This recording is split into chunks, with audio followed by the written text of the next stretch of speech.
What's going on, my people?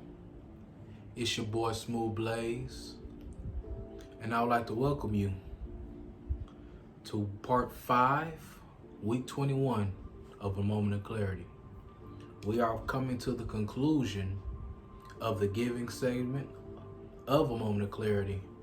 But before we get into the video on this week, please make sure you like, comment, and subscribe to my page. Also, ensure that you click the notification bell and select all to make sure that you don't miss any videos that I have coming forth. Now, previously on last week, we discussed what is the difference between giving versus receiving. What gratification, what appreciation, what devotion do you receive from being a person that always gives and always receives? So on this week, we'll be going right back to one of my favorite movies, the Black Panther.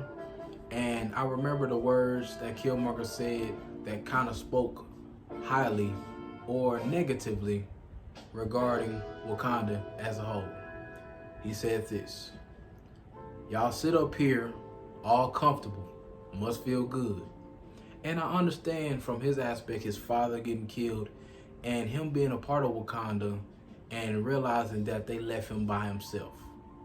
So the thing is that the anger and hatred of not taking him with them to Wakanda and giving him an opportunity had a negative impact on the entire country.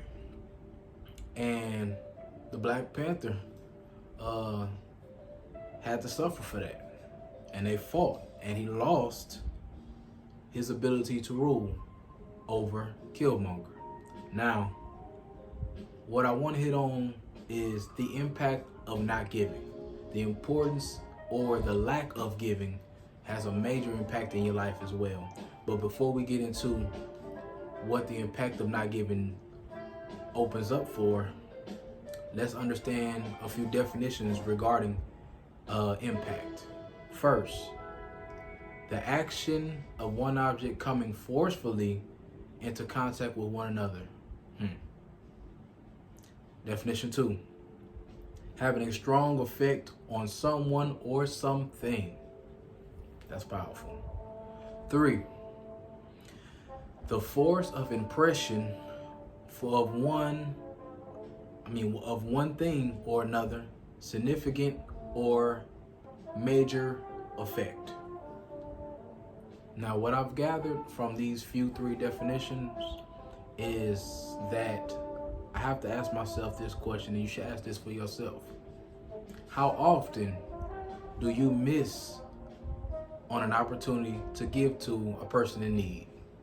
How often do you miss out on that opportunity? Because every day we walk past or we overlook a person that's in need of things more than what we have. So we have to really analyze this on a daily basis, on a weekly basis.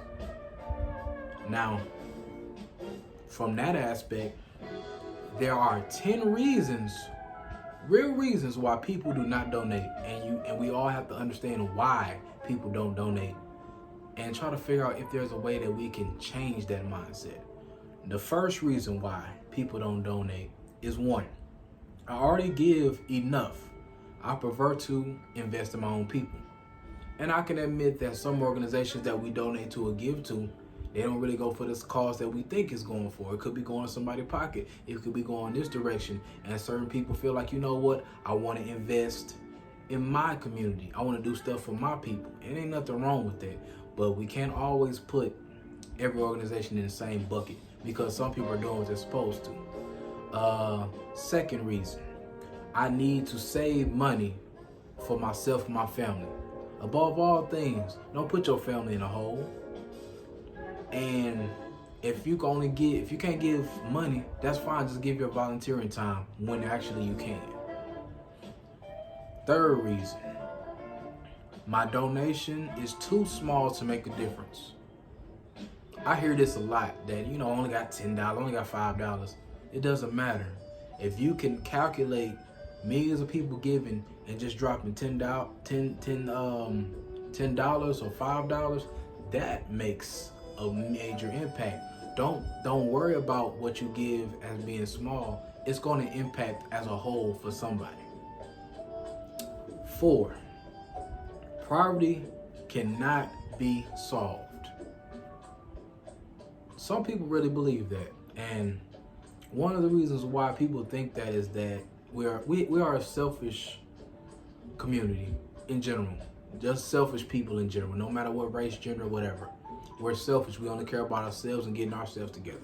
And there's nothing necessarily wrong with making sure that you straight, but you can never overlook poverty because it can be actually solved if we will sacrifice and make time to help people that are in need.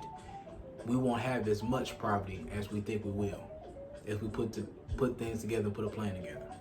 All right. Poverty isn't a problem, it's a symptom. This is deep right here for number 5. When you think about poverty, it is a symptom because there's something, honestly, from a mindset perspective or somewhere in life that they went wrong that caused them to get to this point.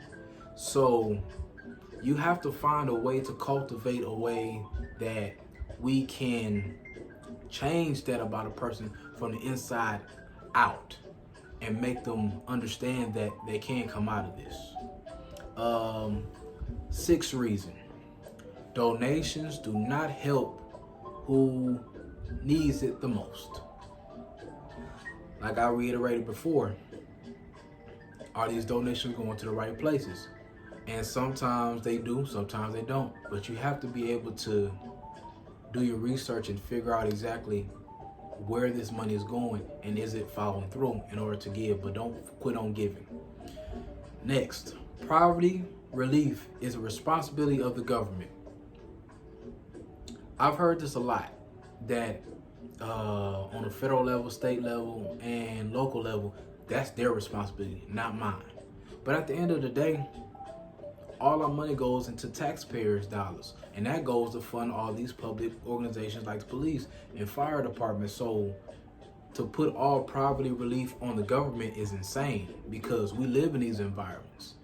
And you're telling me that there's not a way for us to give or give our time to help other people get better within our own environments and become leaders within our environment and do some work, because that's essential. It's not just about a person with a title.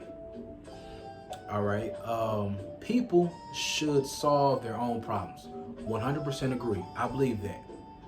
People should solve their own problems if they have the mindset and the means to do that. But there are people out here that may not be able to solve their own problems because here they not right. So if you're not right here, everything else ain't gonna even matter. So this is the biggest issue that I see, is that the people that are capable can solve their own problems, but there are always going to be people that are struggling and really can't do it without anybody else's assistance. All right, last 2. Giving aids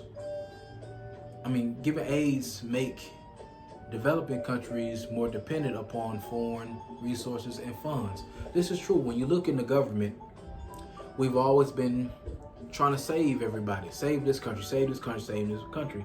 So the idea of making it seem as if giving aids are being a crutch to people versus not having any assistance or any help at all, which is crazy to me because we can only do so much as a government and as a people. But there has to be a balance where the government works as well as we're working. Developing countries have a whole different system that we may not be familiar with, so we can't compare and contrast those things.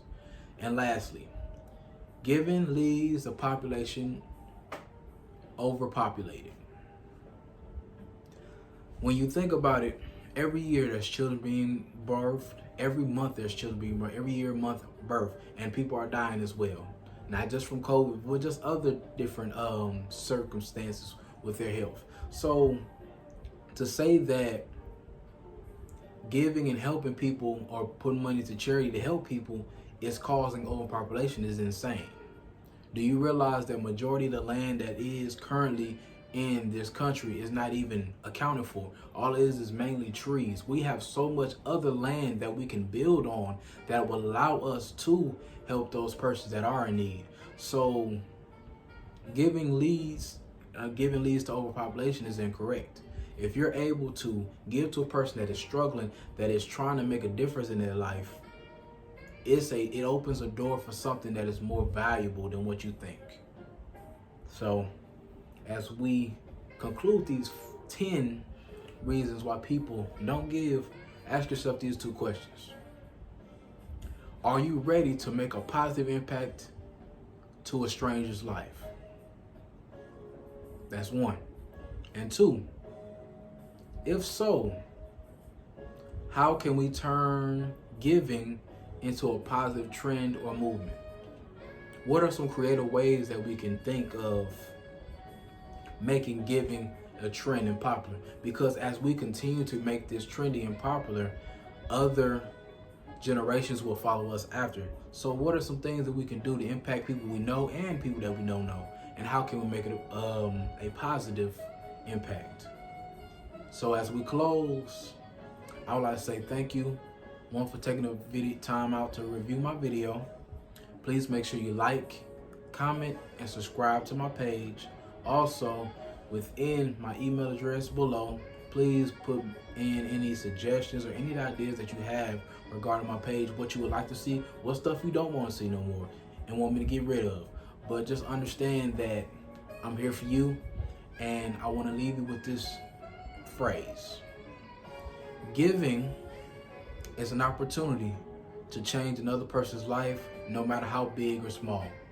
Remember, giving is an opportunity to change another person's life, no matter how big and no matter how small. It's your boy Smooth Blaze, and I'm signing out. Peace and love.